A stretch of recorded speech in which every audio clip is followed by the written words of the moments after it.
I'm Clever Ghoul, but you can call me Nikki.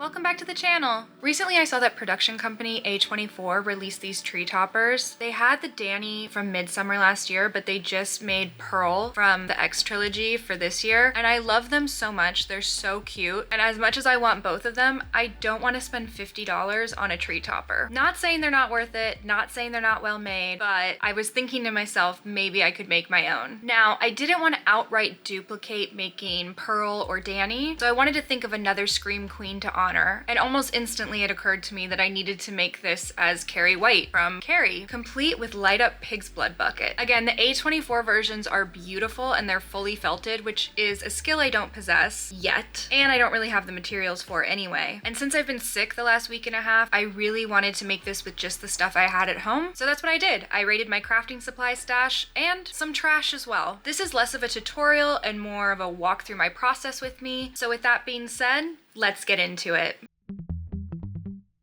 First, I tested out the facial expression. Did I want her withering stare, or did I want to replicate the same smiling expression that the A24 versions had? I decided to go with the smiling face, as I'm picturing my Carrie is at peace with the vengeance she's about to unleash. Once I decided, I pulled out a new wooden bead to draw the actual face on. To make the base, I took 2 sheets of cardstock and pasted them together so they'd be stronger. Then I drew a rough shape to cut out. The felt will go over this. I just want to make sure that it has enough structural integrity to support not only Carrie, but the bucket too. Then I rolled up the cone to make sure I liked the size, and then hot glued it together. I then was going to make the arms, so I cut out some pipe cleaners and glued them down, but then I realized I wanted to cover the cone with felt first, so I quickly removed them and put them to the side for later. For the skin, I really only had 2 color options, this very pale off-white or this tan color. And Carrie definitely looks like she'd get a sunburn in gloomy weather, so I opted for the off-white. I attached the felt onto the paper cone with hot glue and then trimmed off the excess. At the bottom, I cut slits around the excess, added hot glue inside the cone, and then pressed the felt up into the cone. I picked up the pipe cleaner arms I had made, put the off-white felt under the pipe cleaner, added hot glue, and wrapped the felt around the pipe cleaner. I added a drop of glue inside the felt where the hands would be and made sure that the felt was glued shut. Then I hot glued the arms onto the back of the cone and then added a felt strip over where I glued to make sure that they were really locked down. This looks wonky, but it will be covered up later, so it doesn't matter. Lastly, I took the scissors and rounded out the hands.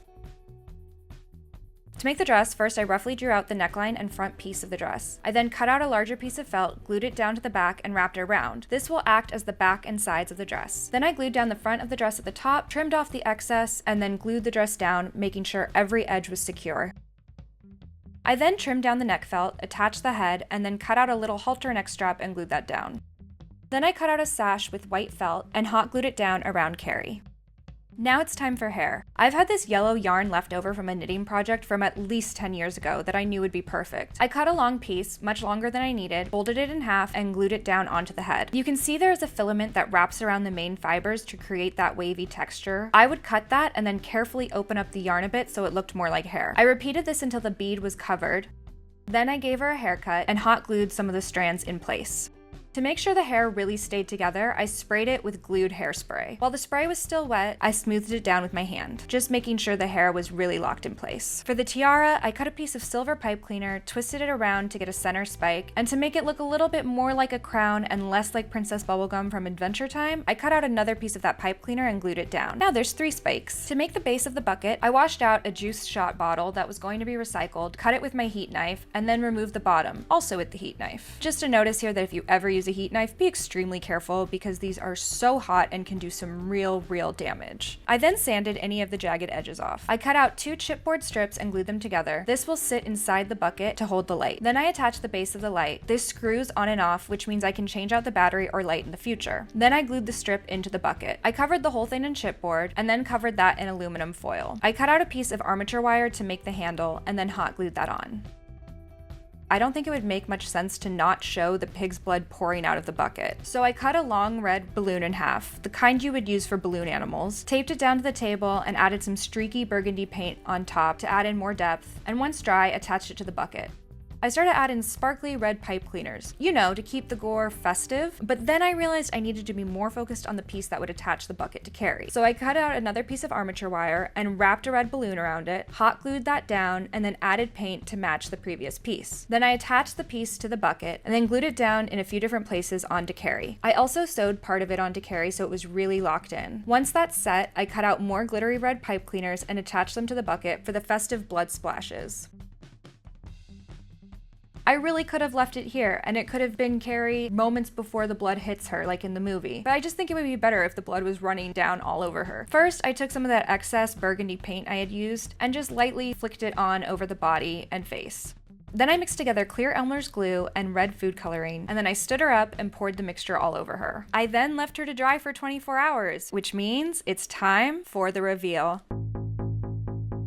And here she is. I am so thrilled with how this turned out. Yes, it's a little wonky. Yes, it definitely looks homemade. And maybe it's not as cute or as polished as the ones from A24. But you know what? Considering that I made this with everything that I had on hand already, it probably cost me only $5 or so to make in total. And I can't be mad at that. And like I said, there's some wonky parts to her here. There's some hot glue showing. But really, when this is on a Christmas tree and you're not directly in front of it, these are little imperfections that you wouldn't notice. I love that the bucket lights up. I just think it needed to glow and add a supernatural effect to this whole thing. I had so much fun making this. Again, I've been sick, so really I couldn't do much except sleep, and so making this was really fun for me. Would you make this at home? Would you do Pearl or Dani? Would you do Carrie? Or would you do a different Scream Queen entirely? I'd love to know, so tell me all about it in the comments. Thank you so much for watching. Don't forget to like, comment, and subscribe, and I'll see you in the next one. Bye!